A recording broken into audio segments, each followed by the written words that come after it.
Okay, so you want to own the Panama Canal. Good news, it is the best toll booth ever built. 51 miles of water joining two oceans. 13,404 ships crossed it last year. $5.7 billion in revenue. $4.1 billion of that was profit.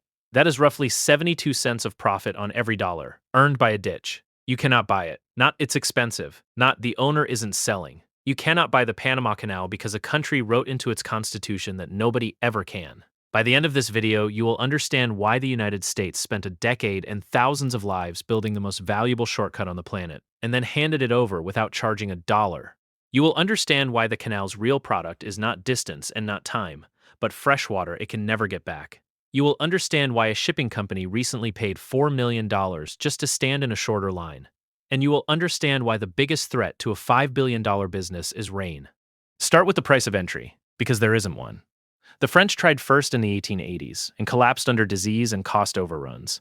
The United States took over in 1904, threw out the sea-level design, and built something stranger instead, a staircase of locks lifting ships 85 feet up into an artificial lake, across the mountains, and back down the other side. It opened on August 15, 1914. Across both the French and American efforts, the death toll is estimated at roughly 25,000 workers. Then America kept it. For 86 years, the most valuable shortcut on Earth sat inside another country and answered to Washington. That ended with a signature. In 1977, President Jimmy Carter and Panamanian leader Omar Torrijos signed the treaties that started the handover. The U.S. Senate ratified them in 1978. And at noon on December 31, 1999, the canal became Panamanian. There was no purchase price. Nobody bought anything. A treaty moved, a flag changed, and the most profitable infrastructure asset in the world changed hands for nothing. Today it is run by the Autoridad del Canal de Panama, the ACP, an autonomous entity written directly into Panama's constitution. It answers to the Panamanian state and to nobody else. There is no share class, no controlling stake, no quiet acquisition.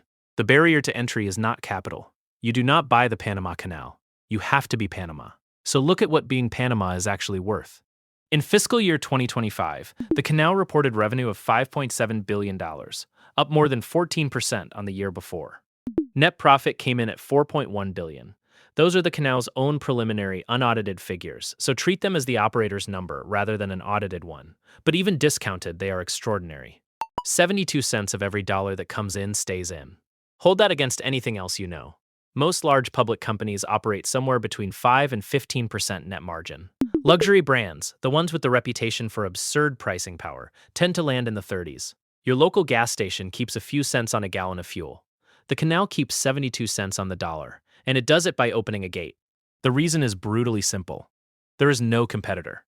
If you are moving cargo from the east coast of the United States to Asia and you refuse to pay Panama, your alternative is the bottom of South America, which adds something in the region of 8,000 miles to the trip.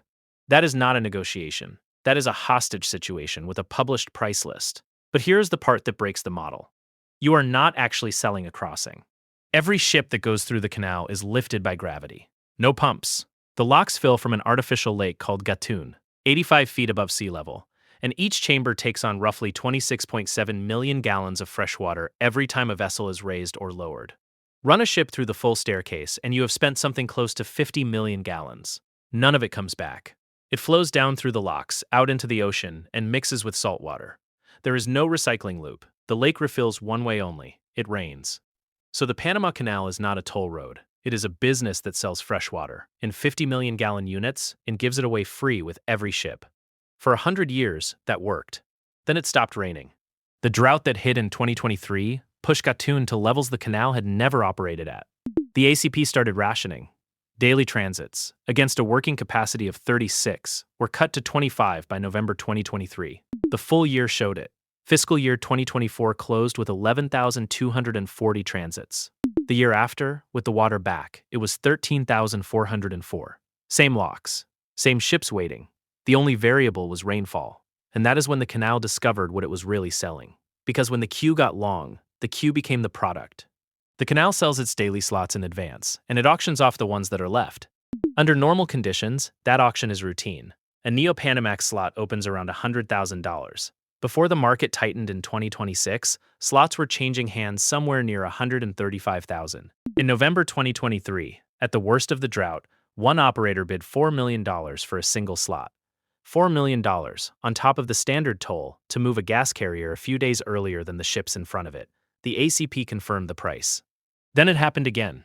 In 2026, with the Strait of Hormuz disrupting energy flows and tankers rerouting, another auction slot reached $4 million. The canal's administrator described the case: a fuel cargo originally bound for Europe, redirected to Singapore, whose operator paid the record premium to get through fast. Think about what that means as a business. The toll is the advertised product, the scarcity is the profitable one, and the scarcity is manufactured by weather the canal does not control. The physics behind that scarcity are fixed and cannot be argued with. A transit takes somewhere between 8 and 10 hours. The chambers are 110 feet wide and 1,000 feet long, and no amount of demand makes them bigger. When the queue backs up, it backs up in days. Operators in the dry bulk trade have reported carriers waiting more than 30 days for a slot.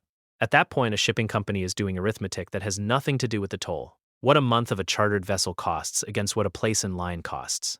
Often the line wins. There's one more inversion buried in the numbers. Container ships made up roughly a quarter of all transits through the first 8 months of 2025. They generated about 45% of the revenue, a quarter of the traffic, nearly half the money. And that is only half of the structure, because the first thing Panama did with the canal was something the United States never did in 86 years of running it. The original locks were sized for the ships of 1914. Container shipping outgrew them decades ago.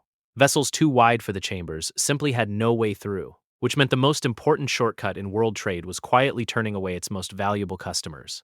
Washington owned the asset for the better part of a century and left the locks exactly as they were. Panama took ownership in 1999, ran the numbers, and started digging in 2007. The third set of locks opened in June 2016 at a cost of more than $5.2 billion. They are 70 feet wider and 18 feet deeper than the originals, and they created an entirely new class of customer: the Neo-Panamax ship, bigger, heavier, and charged accordingly. In fiscal 2025, those larger vessels made up around a quarter of transits and carried more than half the total tonnage. That is the whole argument for ownership in one project. When the operator collects the tolls, somebody eventually asks what a wider lock would be worth, which brings us to where $4 billion a year actually goes. In December 2025, the ACP handed the Panamanian state $2.965 billion for the fiscal year, roughly $2.4 billion in operating surplus, $591 million in transit tonnage fees, and a couple of million for public services. Since the 1999 handover, official figures put the total contributed to the treasury at more than $29 billion. The canal's own administrator has put it plainly: the waterway accounts for somewhere between 20 and 25% of all Panamanian government revenue. Which means the toll on a container ship in the Pacific is, functionally, a fifth of a country's budget. It is not always priced that way. In August 1928, an American travel writer named Richard Halliburton got permission to swim the canal. He was registered as a vessel, the SS Halliburton. He spent 50 hours in the water across 10 days, followed by a rowboat carrying a photographer, a journalist, and a marksman in case of crocodiles. Tolls were charged by weight. Halliburton weighed 150 pounds. He was billed 36 cents. That is still the lowest toll in the canal's history. 98 years later, the record in the other direction is $4 million. Now watch what Panama is doing with the leverage. The ports at either end of the canal, Balboa on the Pacific and Cristobal on the Atlantic, had been operated since 1997 by Panama Ports Company, a subsidiary of Hong Kong-based C.K. Hutchison. In January 2026, Panama's Supreme Court ruled the concession unconstitutional. The ruling was published in the Official Gazette on February 23, and the state took the terminals. Interim operation went to APM Terminals, part of Maersk Balboa, and to Terminal Investment, part of MSC, at Cristobal, for up to 18 months while a permanent tender is prepared. C.K. Hutchison called the takeover unlawful and filed arbitration with the International Chamber of Commerce. That dispute is unresolved. Now let's talk about what happens when the model breaks. The threat is not competition. It is the lake. The ACP's answer is a new reservoir on the Rio Indio, west of Gatun. Roughly $1.6 billion. Construction targeted from 2027. Water for canal operations by around 2032. It is part of a capital plan the authority has put at more than $8 billion over the coming decade. It also requires flooding inhabited valleys. Around 2,500 residents would be relocated, with $400 million set aside for compensation and resettlement. Panama is proposing to displace villages to guarantee that ships can keep being lifted uphill. The second answer is to stop putting some cargo in the locks at all. The ACP is tendering a 76-kilometer pipeline across the isthmus, capable of moving up to 2.5 million barrels of energy products a day, so that gas carriers can hand off cargo instead of consuming a slot. The administrator has projected it could add $1 to $1.2 billion a year. Concessionaire selection is expected in late 2026, and the near term is softer than the headlines suggest. The canal's own budget for fiscal 2026 projects revenue of about $5.2 billion, below what it just earned. The administrator's explanation is worth hearing, because it describes a risk no reservoir fixes. Some of the strong 2025 volume was importers rushing cargo forward to get ahead of tariffs. Freight pulled into this year is freight that will not move next year. A shortcut only earns when there is something to move through it, and that part of the business belongs to somebody else entirely. So here's what you would be buying, if buying were possible. 51 miles of water with no competitor for 8,000 miles in either direction. Moving 13,000 ships a year at a 72% margin, funding a fifth of a national budget, priced by an auction that has twice hit $4 million for a single place in line, powered entirely by gravity and rainfall, running on a lake that empties 50 million gallons into the sea every time a ship goes by, defended by a constitution, and currently betting $1.6 billion and 2,500 people's homes on the assumption that the rain comes back. The most profitable infrastructure on Earth has exactly one supplier, and it is the sky. Which makes the Rio Indio Reservoir either the investment that secures the canal for the next 50 years, or the moment Panama discovered its business was never really about ships. You decide.